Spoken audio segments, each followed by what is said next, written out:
ಕೆಲಸ ನೋಡುವಷ್ಟು ಇಷ್ಟ ಅಲ್ಲ. ಕಾಲವೇ ಹಾಗಲ್ವ ನೀವು? ಏನೋ ಒಂದು ಸ್ವಲ್ಪ ಹೊತ್ತು ವಿಶ್ರಾಂತಿ ಪಡಿ ಬಂದಾಯ್ತಲ್ಲ. ಸರಿ. ನೀವು ಅದಲ್ಲ ಹಾಗೆ ನನಗೆ ಇನ್ನೊಂದು ಮಾತು ಕೇಳಬೇಕು ಅಂತ. ಯಾವ್ದವ್ರು?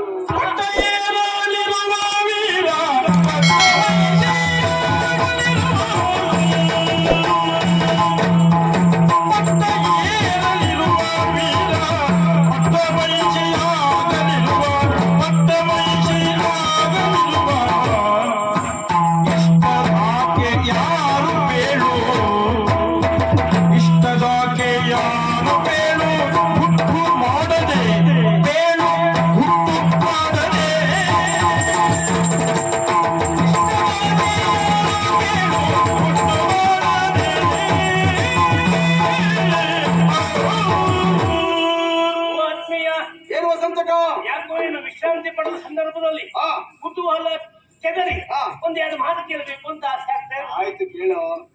ಇರದೇ ಇರುವಂತದ್ದೇನಲ್ಲ ನಾವು ಒಡನಾಡಿಗಳು ಬಿಡು. ಹೌದು, ಈಗ ನೀನು ಅಲ್ಲಿ ಹೋಗಿ ಪಟ್ಟೆ ಇರುವಂತಾಯ್ತಲ್ಲ. ಹೌದು, ಹೇಳ್ತೇನೆ. ಅವರೇ ಪತ್ರ ಬರೆದು ಕಳಿಸಿದ್ದಾರೆ, ನೀನು ಪಟ್ಟೆ ಇರಬೇಕು ಅಂತೇಳಿ. ಮಹಾರಾಜನಾಗುತ್ತೇನೆ. ಈ ಶಿಷ್ಟಾಚಾರ ಒಂದು ಉಂಟಲ್ಲ. ಯಾವುದು ಶಿಷ್ಟಾಚಾರ? ಪಟ್ಟೆ ಏರುವ ಮುನ್ನ ಪಟ್ಟ ಮಹಿಷಿಯನ್ನ ಕೊಟ್ಕೊಳ್ಬೇಕು ಎನ್ನುವುದಾಗಿ. ಕಟ್ಟಿಕೊಂಡ್ರೆ ಒಳ್ಳೆಯದು, ಕಟ್ಟಿಕೊಳ್ಳಲೇಬೇಕು, ನಿಯಮ ಏನೂ ಇಲ್ಲ. ಸಂಪ್ರದಾಯ ಅಲ್ಲೂ ಆಗಿದ್ರೆ. ಸಂಪ್ರದಾಯ ಹೌದು, ಶಾಸ್ತ್ರ ಹಾಗಲ್ಲ. ಕಟ್ಟಿಕೊಂಡ್ರೆ ಒಳ್ಳೆಯದು. ಸಿಗದೆ ಇದ್ರೆ ಏನ್ ಮಾಡ್ಲಿಕ್ಕಂತದೆ? ಅವನು ಸಿಗದೆ ಇದ್ದಾಗ ಪಟ್ಟೆಯನ್ನು ಆಗುದಲ್ವ? ಓಡುವುದು ಅಭ್ಯಾಸ ಬಿಟ್ಟು ಸಾಕಾಗ್ತದೆ. ಸುಮ್ಮನೇನೋ ಒಳ್ಳೆ ಕುದುರೆ ಸುದ್ದಿ ಹೋಗ್ಬೇಡ. ನಾನು ಇದ್ದೇನೆಂಬ ಕಾರಣಕ್ಕೆ ಸುಮ್ಮನೆ ನಿನ್ನ ಕುದುರೆ ಅಲ್ವಾ? ಹೌದೌದು. ಹಾಗಲ್ಲ. ಹಾಗಿದ್ರೆ ಪಟ್ಟ ಏರ್ಲಿಕ್ಕಿರುವಂತ ನಿನ್ನ ಆ ಪಟ್ಟ ಮಹಿಷೆ ಅಂತ ನಾ ಹೇಳುತ್ತಿತ್ತು. ನಿನಗೂ ಗೊತ್ತುಂಟು, ಆ ನಿನ್ನ ಇಷ್ಟ ಮಹಿಷೆ ನಿನ್ನ ಪಟ್ಟ ಧರಿಸಿ ಯಾರಂತ ಮಾತು ಹೇಳ್ತೀಯ? ಅದಕ್ಕ ಯೋಚನೆ ಸರಿ ಹೌದು, ಆದರೆ ಸಮಸ್ಯೆ ಏನು ಗೊತ್ತಾ? ಏನು? ಪಶು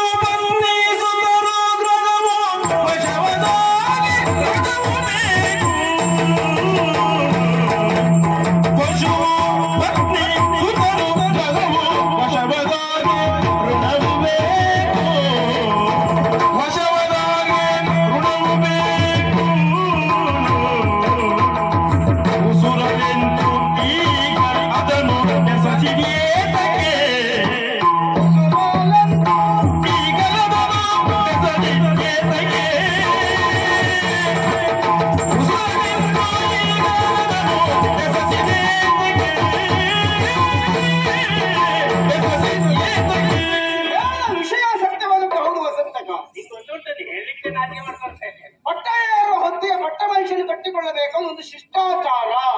ಆದರೆ ಒಂದು ನಾವು ಬಯಸಿದೆಲ್ಲ ಪಡೆಯಲಿಕ್ಕೆ ಆಗುತ್ತದೆ ಅಂತ ಹೇಳುವುದಕ್ಕಿಲ್ಲ. ಹೌದಾ? ಋಣಾನುಬಂಧ ರೂಪೇಣ ಪಶುಪತಿ ಸುತಾಲಯ ಅಲ್ಲವರೇ ಹೇಳಿಲ್ವಾ? ಹೌದು. ಋಣಾನುಬಂಧ ರೂಪೇಣ ಪಶುಪತಿ ಚಿಕಿತ್ಸಾಲಯ. ನೀವು ಹೋಗ್ಬೇಕಷ್ಟೇ. ಮನೆಯನ್ನಾಗಲಿ, ಮಡದಿಯನ್ನಾಗಲಿ, ಪಶುವನ್ನಾಗಲಿ, ಮಕ್ಕಳನ್ನಾಗಲಿ ಪಡೆಯಬೇಕಿದ್ರೆ ಋಣ ಎನ್ನುವುದು ಕಾರಣವಾಗಿರುತ್ತದೆ. ಹೆಣ್ಣು ಮಣ್ಣು ಯಾವ ಹೂ ಯಾರ ಮುಡಿಗೋ ಅಂತ ಹೇಳಿಲ್ವೋ?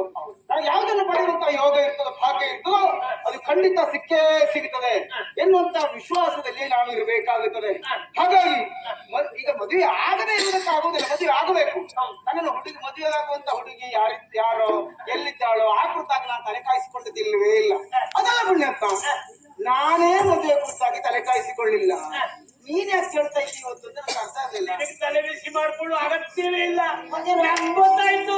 ಜಾಣಿಸುಗುಣೆ ಚೆಲುವೆ ಸತ್ಕುಲೀನೆ ನಮ್ಮ ರಾಜಪುತ್ರಿ.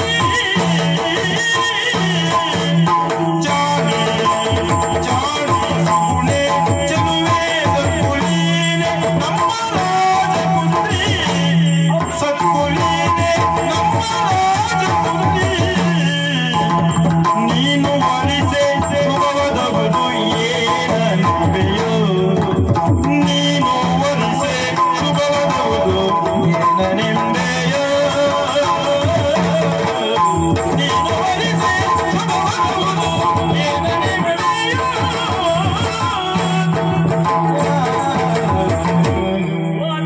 ವಸಂತಕ ನೀ ತಲೆ ಬಿಸಿ ಮಾಡ್ಕೊಳ್ಬೇಕು ಅಂತಲೇ ಇಲ್ಲ, ಅಥವಾ ನಿಮ್ಮಪ್ಪ ಯೋಚನೆ ಮಾಡ್ಲಿಲ್ಲ ಅಂತಲ್ಲ, ಮತ್ತೆ ನೀ ತಲೆ ಕಾಯಿಸ್ಕೊಳ್ಳೋ ಅಗತ್ಯ ಅನಿವಾರ್ಯತೆ ಬರ್ಲಿಲ್ಲ ಯಾಕೆ ಯಾಕೆ ಅಂತ ಅನಿವಾರ್ಯತೆ ಬಂದಲ್ವಾ? ಅನಿವಾರ್ಯತೆ ಇಲ್ವೋ? ಇಲ್ಲವೇ ಇಲ್ಲ. ಏನು ನೀ ಹೇಳ್ದೆ ಇದ್ರು ನಮ್ ಮಕ್ಕಳು ಸುಮ್ಮನಿರ. ಏನು ಹಾಗಾಗಿ ನಿನ್ನಪ್ಪ ಪತ್ರದಲ್ಲಂತೂ ಬರೀಲೇ ಇಲ್ಲ. ಮತ್ತೆ ನಿಶ್ಚಯ ಆಗಿದೆ ಯಾರು ಏನು ಅಂತೇಳಿ. ನೀ ಒಂದು ವರ್ಷ ಮಾರ್ಮಲ್ ಇದ್ದದ್ದು ಯಾಕೆ ನಂಗೆ ಗೊತ್ತುಂಟು. ನಿಮ್ಮದೆಲ್ಲ ನೀ ಹಾಗೆಲ್ಲ ಮುಖ ಮಾಡಿ ನಮ್ಗೆ ಗೊತ್ತಾಗುತ್ತಿಲ್ಲ. ನೀ ಮದುವೆ ಆಗುದು ಯಾರ್ಯಾರನ್ನ ಅಲ್ಲ, ನಮ್ಮ ರಾಜಕುಮಾರಿ ಮಗಳು ಸೋದರಿಗೆ ಸಂಬಂಧ. ಅವ್ರನ್ನೇ ಮದುವೆ ಆಗುವ ತೀರ್ಮಾನ ಮಾಡಿದ್ದಲ್ಲ ನೀನು. ನೀ ಹಾಗೆ ಯೋಚನೆ ಮಾಡಿದ್ದು ನಿಮ್ಮ ಅಪ್ಪ ಈ ತೀರ್ಮಾನ ಮಾಡಿದ್ದು ಅದೇ ನೀ ತೀರ್ಮಾನ ಮಾಡಿದ್ದು ನಿಂಗೂ ಹೇಳಿಲ್ಲ ಅವರು ಮತ್ತೊಂದು ಬರಲಿಲ್ಲಲ್ಲ. ಹೇಳಿದ್ರೆ ತೀರ್ಮಾನ ಮಾಡಿ ಇತ್ತು. ಹೇಳಿದ್ರೆ ಆಗುವುದಿಲ್ಲ. ಕಡೆ ಹೋಗುವ ನಾಳೆ ಮಾತಾಡ್ತಾ ಇದ್ದೇವೆ. ನೋಡಿ ಯಾವ್ದು ಗಂಡು ಕುದುರೆ ಮಾರ್ರೆ. ಅವಳು ಆಗುವ ಹಾಗಿಲ್ಲ. ಯಾಕೆ ಗೊತ್ತಾ? ಯಾರನ್ನ ಪರಿಮಳಿಸದೆ ಇರುವ ಸುಮಗೆ ಪರಿತ ಶೋಭೆ ಪರಿಮಳಿಸದೆ ಇರುವ ಸುಮಗೆ ಪರಿಮಳಿಸದೆ ಇರುವ ಸುಮಗೆ ಪರಿಕ ಶೋಭೆ ಇದ್ದರೇನು ಪರಿಕ ಶೋಭೆ ಇದ್ದರೇನು ಪರಿಕ ಶೋಭೆ ಇದ್ದರೇನು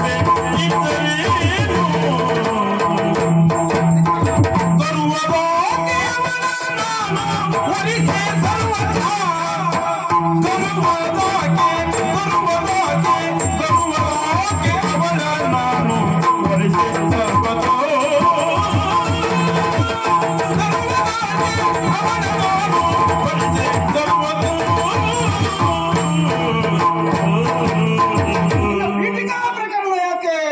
ನೀ 100 ತಿಂಗಳು ಮದುವೆ ಆಗುದು ಅವಳನ್ನೇ. ಸುಮ್ಮನಿರ. ಇದು ಸೋದರಿಗೆ ಸಂಬಂಧ. ಹಾ. ಇಷ್ಟಕ್ಕೂ ಹುಡುಕ್ಲಿಕ್ಕೆ ಹೋದ್ರೆ ಅಂತ ಚಂದ ಚಂದ ಯಾರೇ ಸಿಗ್ತಾರೆ ಹೇಳು? ನೀನಂತಲ್ಲ, ಒಳ್ಳೆ ಸತ್ಗುಣ ಪ್ರಸ್ತುತೆ ಅನೇಕರು ಹಾಗೆಲ್ಲ ಭಾವಿಸಿಕೊಳ್ಳಬಹುದು. ಹೌದು. ಆದ್ರೆ ಭಾವಿಸಿಕೊಂಡ ಹಾಗೆಲ್ಲ ಬದುಕುವುದಿಲ್ಲ ವಸಂತ ಕಾಲ. ಅವಳು ಮದುವೆ ಆಗ್ಲಿಕ್ಕೆ ಒಂದು ಯೋಗ ಬೇಕು. ರಾಜಕುಮಾರಿ ಮತ್ತೆ ಒಳ್ಳೆ ವ್ಯಕ್ತಿತ್ವವನ್ನು ಹೊಂದಿದವಳು, ನೋಡ್ಲಿಕ್ಕೆ ಚಂದ ಇದ್ದಾಳೆ, ಹಾ. ಒಳ್ಳೆ ಅಪ್ಪ ಮಗಳು, ಒಳ್ಳೆ ಸಂಸ್ಕಾರ ಉಂಟಳು. ಹಾ. ಇನ್ನೆಂತ ಬೇಕಪ್ಪ? ನೋಡು. ಇಷ್ಟಕ್ಕೂ ಸೋದರಿಗೆ ಸಂಬಂಧ. ಕೇವಲ ಬಾಹ್ಯ ಸೌಂದರ್ಯವೇ ಅಂತರಂಗದ ಸೌಂದರ್ಯ ಆಗಿರುವುದಿಲ್ಲ. ಹಾ. ಹತ್ತಿ ಹಣ್ಣು ಕಾಣೋದಕ್ಕೆ ಬಹಳ ಚಂದ ಇರ್ತದೆ, ಕೆಂಪು ಕೆಂಪಾಗಿರ್ತದೆ. ಹೌದು. ಹೊಡೆದು ನೋಡಿದ್ರೆ ಹುಳ ಬಹಳ. ಬಾಳು. ಹೌದಾ? ಹೌದು. ರಾಜಕುಮಾರಿ ಮದನಂಗಿ ಹಾ. ಕಾಣುವುದಕ್ಕೆ ಸ್ಪರದ್ರೂಪಿ ಹೌದು. ಚಂದ ಚಂದ. ಆದ್ರೆ ಒಳ್ಳೆಯ ವ್ಯಕ್ತಿತ್ವ ಅಲ್ಲ, ಒಳ್ಳೆಯ ಸ್ವಭಾವ ಅಲ್ಲವೇ ಅಲ್ಲ. ಸತ್ಯ ಹೇಳಿದ್ರೆ ದಾಸವಾಳದ ಹೂ ಕಾಣುವುದಕ್ಕೆ ಬಹಳ ಸುಂದರವಾಗಿರ್ತದೆ. ಹೌದು. ಪರಿಮಳ ಉಂಟಾ? ಇಲ್ಲ. ಪರಿಮಳ ಇರುವುದಿಲ್ಲ. ಹಾ. ಪರಿಮಳ ಇದ್ದಾಗ ಮಾತ್ರ ಆ ಸೌಂದರ್ಯಕ್ಕೊಂದು ಶೋಭೆ ಬಂದ ಹಾಗೆ. ಹೌದು. ಮಲ್ಲಿಗೆ ಕಾಣುವುದಕ್ಕೂ ಸುಂದರವಾಗಿರ್ತದೆ, ಪರಿಮಳ.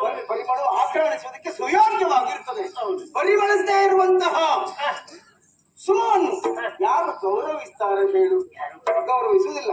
ಅದೇ ರೀತಿಯಲ್ಲಿ ಮದನಾಂಗಿ ಇದ್ದಾಳೆ ಬಿಟ್ರೆ ಅವಳನ್ನು ನಾನು ಮದುವೆ ಆದ್ರೆ ನನ್ನ ಬದುಕೆ ನರಕ ಆಗುತ್ತದೆ ಎನ್ನುವುದನ್ನು ಗೊತ್ತುಂಟು. ಎಂತ ಮಾತಾಡ್ತೇನೆ ನೀನು? ಹೌದು. ಜೊತೆಗೆ ಇದ್ದವ ನಾನು. ಹಾಗೆ ನಿಮ್ಮಿಬ್ಬರು ಜಾತಿಗೂ ಹೆಚ್ಚು ಕಡಿಮೆ ನನ್ನ ಕೈಲಿದ್ದಾಗೆ. ನೀ ಜಾತಕವನ್ನು ನೋಡುದು ಬೇಡ. ನಾನು ನೋಡ್ಲಿಕ್ಕೆ ಶುರು ಮಾಡಿದ್ದೆ ಅಷ್ಟೇ, ಈಗ ಅಷ್ಟೇ. ಒಂದು ವೇಳೆ ಜಾತಕದಲ್ಲಿ ಇಂಥ ಸಮಯಕ್ಕೆ ಇಂಥವರಿಗೆ ಸಾವು ಬರ್ತದೆ ಅಂತ ಪುರೋಹಿತರಿಗೆ ಗೊತ್ತಾದ್ರೂ ಹೇಳಬಾರ್ದು ಅಂತುಂಟು. ಹೌದಾ? ಇದು ಸಾವಿನ ಸುದ್ದಿ ಅಲ್ಲ, ಮದುವೆ ಸುದ್ದಿ. ಮದುವೆ ನಿನ್ನ ಸಾವಿರ. ಇವಳಲ್ಲಿ ಮದುವೆ ಆದ್ರೆ ನನ್ನ ಸಾವೇ ಸಮಸ್ಯೆ. ಆದ್ದರಿಂದ ಯಾಕೆ ಗೊತ್ತಾ? ಸಣ್ಣ ಹಠ ಮಾಡಿ ಒಂದು ಮುದ್ದಿನ ಆಗ ಸ್ವಲ್ಪ ಬುದ್ಧಿ ಹೆಚ್ಚಾಯ್ತು. ನೋಡು, ಈ ಸ್ವಲ್ಪ ಬುದ್ಧಿ ಇದ್ರೆ ಆಯ್ತಪ್ಪ. ಈ ಪ್ರಪಂಚದಲ್ಲಿ ಹಠಮಾರಿ ಹೆಣ್ಣನ್ನು ಸರಿ ಮಾಡುವುದಕ್ಕೆ ಯಾರಿಗೂ ಸಾಧ್ಯ ಆಗುವುದಿಲ್ಲ. ಹಠಮಾರಿ ಮಾತ್ರ ಅಲ್ಲ, ಅದು ಮೂರ್ಖಳು. ತಾನು ಕಂಡಂತ ಮಲಕ್ಕೆ 3 ಕಾಲು ಅಂತ ವಾದ ಮಾಡೋಳು. ಅಂತವನ್ನ ಸರಿ ಮಾಡ್ಲಿಕ್ಕೆ ಆಗ್ತದಾ? ನೀನು ಮೂರ್ಖಸ್ಯ ನಾಸ್ತಿ ಔಷಧಂ. ಇಲ್ಲ, ಆಗ ನೀವು ಆದದ್ನಂತೆ ಎಂತ ತಲೆಗೆ ಮಾಡ್ತೇವೆ. ಇಲ್ಲ ಇಲ್ಲ ಇಲ್ಲ, ನಿಮ್ಗೂ ಅಷ್ಟೇ ಯಾಕೆ ಶುರು ಆಯ್ತಲ್ಲ?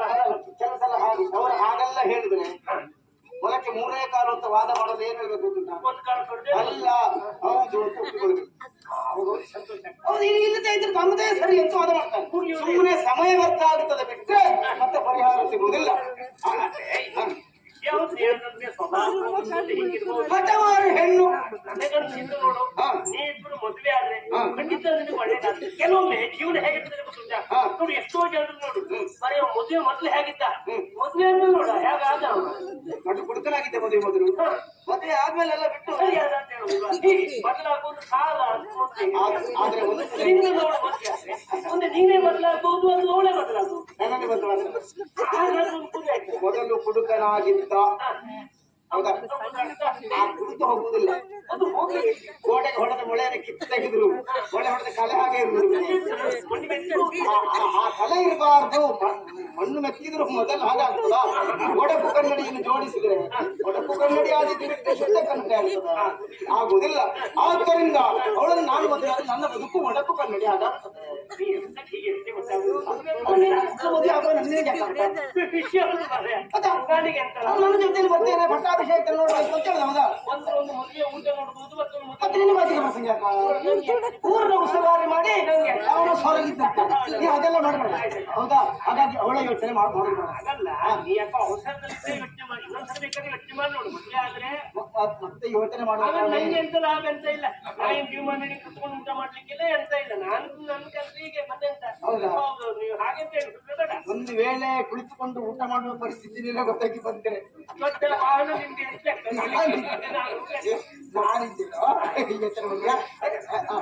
ಇಬ್ರು ಒಡನಾಡಿಲ್ಲ ಹಾಗಾಗಿ ಆಯ್ತು ನೀ ಹೇಳುವಷ್ಟು ಹೇಳಿದ್ಯಲ್ಲ ಆಗುದಿಲ್ಲ ಅಂತ ಹೇಳಿದ್ರೆ ಆಗುದಿಲ್ಲ. ಮತ್ತೆ ಯಾಕೆ ನಮ್ಮ ಲೇಖವಾದ ಅಷ್ಟೇ. ಅಲ್ವಾ? ನಾವು ಹೋಗುವ.